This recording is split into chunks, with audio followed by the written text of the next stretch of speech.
looking for our bus to KL. Just went to the wrong side. We got sent over here to the interstate departure lounge. It was our own fault. It was our own fault, yeah. We could have just read the signs. Right, managed to find our bus company.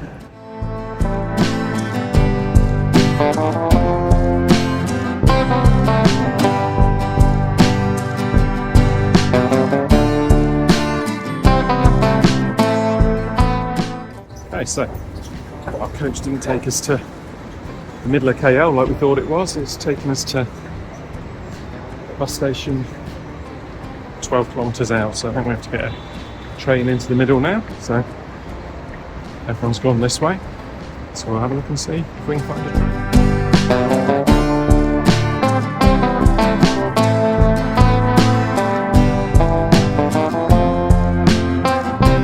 We've got to our KL apartment, which is in the Robertson building, and we've got a little kitchen area which is quite well equipped. Even got a jar of pasta and a jar of coffee.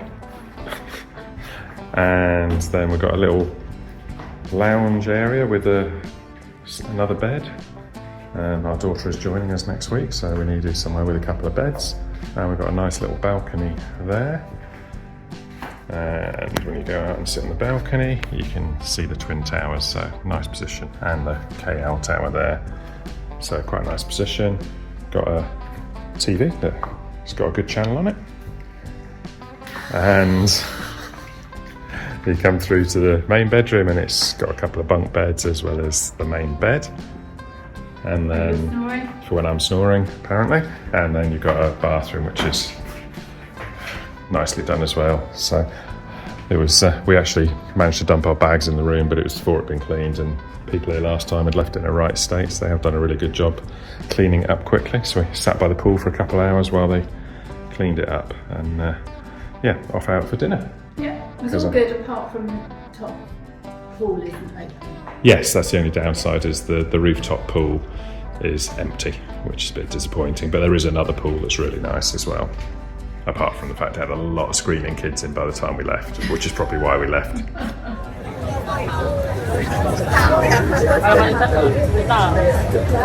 We're in the restaurant in the middle of Jalan, Alor. It's starting to bustle a bit, quite busy, and got the big tower just behind Jan's head. But we've just ordered, here already. Wow, thank you.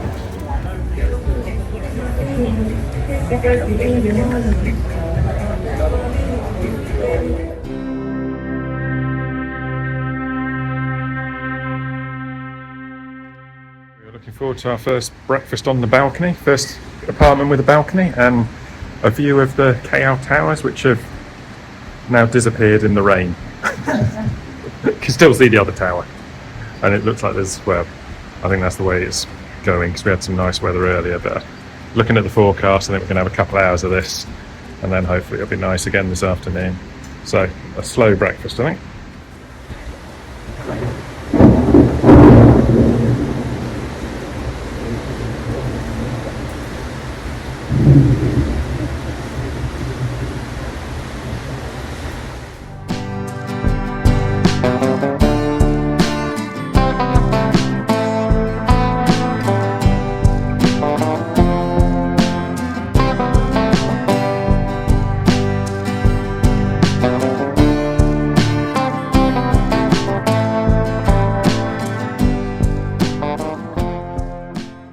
We've got the Sultan Abdul Mohammed building. Sahamid building. Something like that. Sultan Abdul Samad building. And as you come round, you've got the bit where the two rivers join. Or maybe they split the other side of the mosque, I'm not sure. But then this used to be the main mosque in Kuala Lumpur.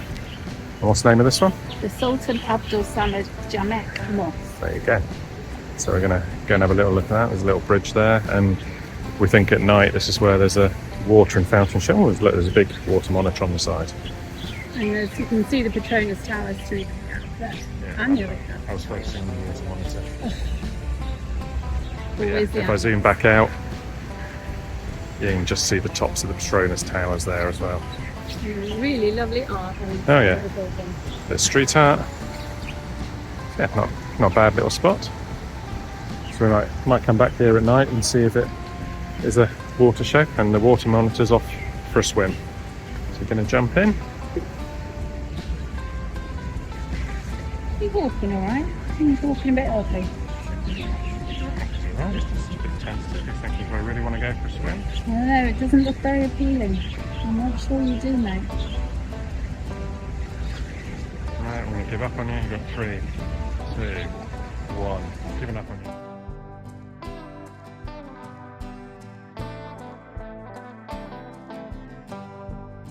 Okay, this is our 3rd or 4th Merdeka Square, but this is quite a nice one in the middle of KL.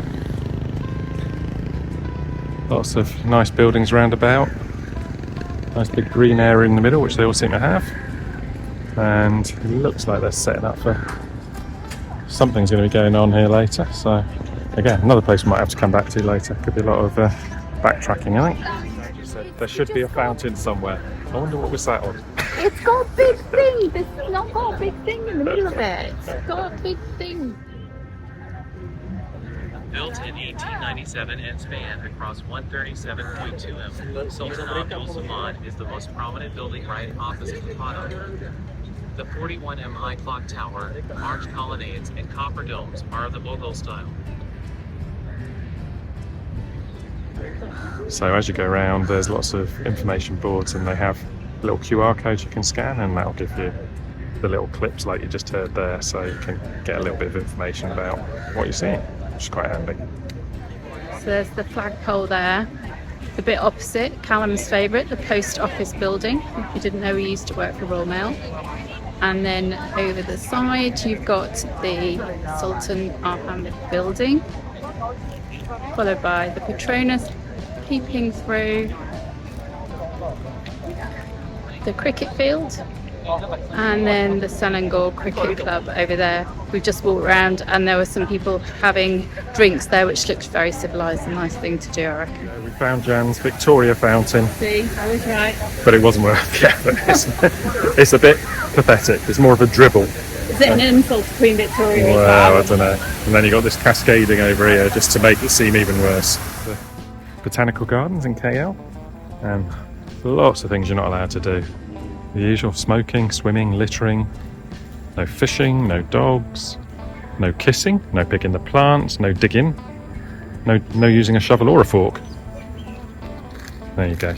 As you can hear, going on in the background, there's a bit of an event going on, which we were just walking past, and the guy stopped us and said, do we want a bit of cake? So we got a bit of cake, and then he said, do you want a drink? So we got a drink, and then he said, do you want a t-shirt? So I got a t-shirt, and yeah, and apparently it's oh, there you go, there's the cake, or a cake and a curry something or other. Have those in a minute. And anyway, it's all about sexual health and youth sexual health. So I now have a youth sexual health t-shirt. Was he about to give you your HPV vaccination? Probably. I think if I'd stayed too long, we'd have been vaccinated. As you can see, the park here is really lovely. It's very pretty. Looks lots of fountains and little areas. There's a botanical garden, there's a hibiscus garden, there's all sorts of different ones. Lots of places to sit and eat your free curry thing. And as Callum's just said, there is a hole between this building here, and apparently in Southeast Asia that's to let the dragon through, but who knows. Apparently that's Wikipedia.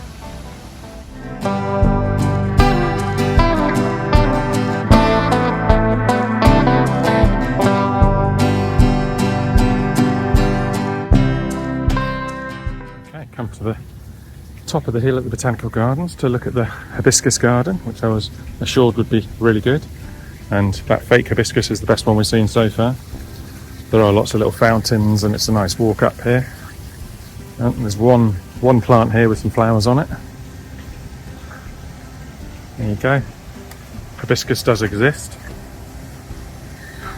Hopefully there'll be a few more on the way round, and maybe the other side is facing the right direction for them. We've gone most of the way around now, and yeah, there's been a few more of the orange ones, but not a lot. Oh, there's a red one, look. Oh, there you go, one red one. So yeah, there are a couple of red ones here as well, but yeah, I mean, there's lots planted, so I think it's a fairly new project. So maybe in a couple of years it'll be a bit more spectacular. Nice enough, but you'd have to be really into your gardens to make the effort to climb the hill. Heart attack. Just walked into our room. I thought there was someone stood there, but it's the way Jan's hung the washing.